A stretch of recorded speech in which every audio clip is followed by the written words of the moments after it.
Lo siguiente a resolver es cuál sería la velocidad del agua a 10 metros de altura.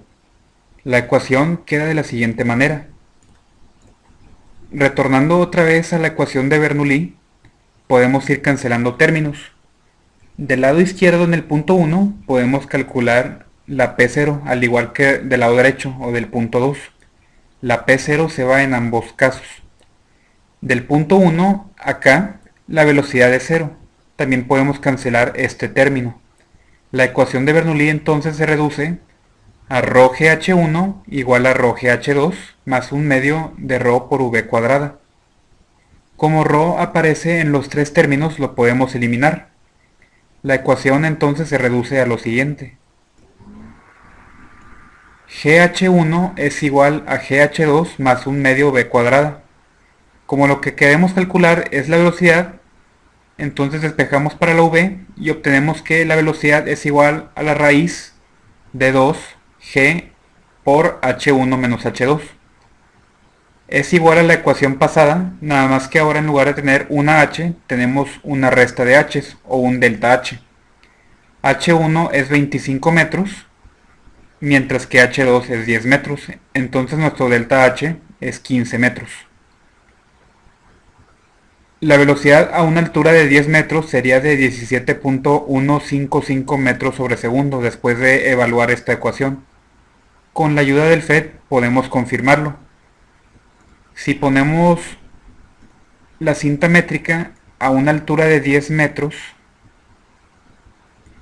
lo extendemos esto acá, más o menos ahí, y ponemos el medidor de velocidad, podemos ver que la velocidad coincide mucho con la respuesta numérica de 17.155 metros sobre segundo. Por último, vamos a calcular cuál sería la altura del agua cuando la velocidad es de 10 metros sobre segundo. Volviendo a la ecuación original de Bernoulli, podemos ir cancelando términos. Nuevamente se cancela la presión atmosférica, cancelamos este término porque la velocidad en el punto de aquí arriba es 0, y nos quedaría otra vez ρgh1 igual a ρgh2 más un medio de ρv cuadrada. Sin embargo, ahora en lugar de despejar para la velocidad, porque ya la sabemos, vamos a despejar para h2. Despejando y eliminando de una vez la ρ, llegamos a esta ecuación, donde h2 es gh1 menos un medio de v cuadrada sobre g. Después de hacer los cálculos con los datos de cada variable, g siendo 9.81, h1 siendo 25 y b siendo 10, obtenemos que la altura sería de 19.9 metros. Y si lo movemos esto acá arriba, más o menos al 19.9, y ponemos aquí el medidor, vemos que más o menos es un poco más arriba, aquí, vemos que más o menos la velocidad en ese punto es 10 metros sobre segundo. Como bonus, si modificamos la posición original de la boquilla, esta de aquí abajo, podemos ver que la velocidad a esta altura no se modifica en lo absoluto. Se puede confirmar que la manguera puede bajar mucho o subir hasta acá arriba,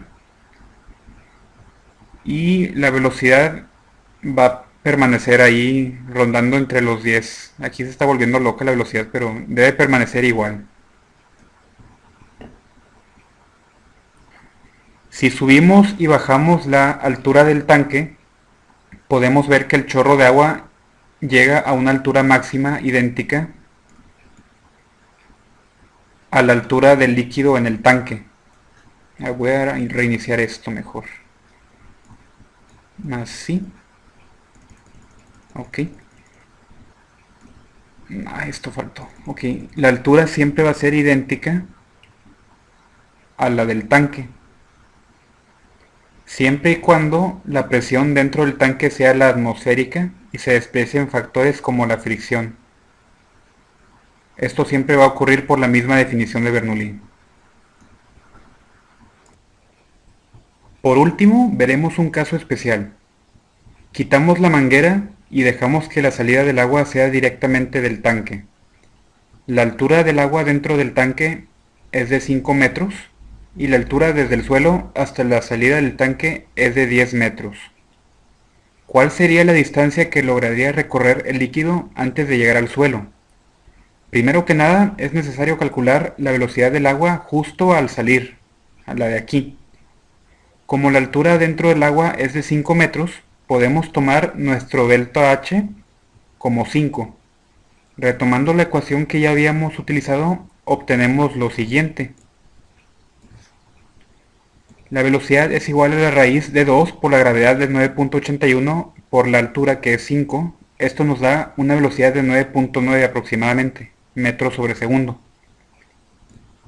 Si ponemos esto aquí, da bastante similar al resultado. Utilizando además la siguiente ecuación, podemos calcular cuánto tarda el agua en llegar al suelo. H es la altura, que en este caso sería 10. B0 es la velocidad original. T es el tiempo y G obviamente es la gravedad. Como la velocidad original del agua al caer del tanque es 0, podemos eliminar el término. El tiempo sería el siguiente.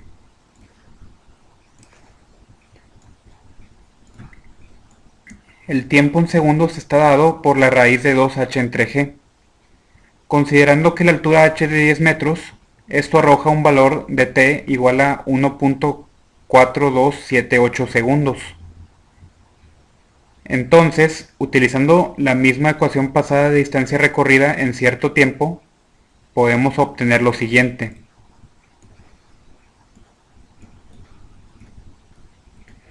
La longitud que puede alcanzar el chorro de agua horizontalmente es igual a la velocidad original horizontal de 9.8 por el tiempo de 1.4278 segundos más un medio de la aceleración horizontal por t al cuadrado.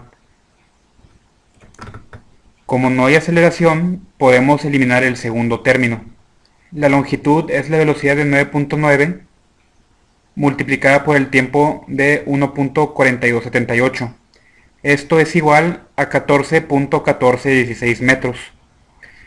Si utilizamos aquí la cinta métrica con el origen aquí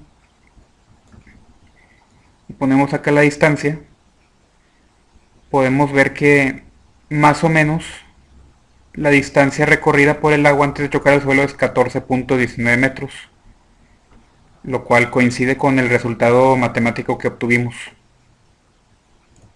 Bueno, ya para concluir, podemos afirmar que la densidad no afecta en lo absoluto a la distancia recorrida del fluido, tanto horizontal como verticalmente. Además, mientras la presión dentro del tanque no sea mayor o menor a una atmósfera, la altura máxima del chorro de agua, si éste es vertical, y si no hay fricción ni pérdida de ningún tipo, será igual a la altura de la superficie del líquido dentro del tanque. La boca de la manguera debe estar por debajo de la altura de la superficie del líquido del tanque para que pueda existir un chorro de agua. Si esto ya lo subimos por encima de la altura dentro del tanque, ya no va a salir el agua. Este FED junto con las clases que hemos llevado de mecánica de fluidos nos han ayudado a entender mejor los conceptos de presión en flujos de líquidos. Realizar esta actividad también ayudó a familiarizarnos con casos específicos, los cuales sin duda tendrán su impacto en el futuro próximo.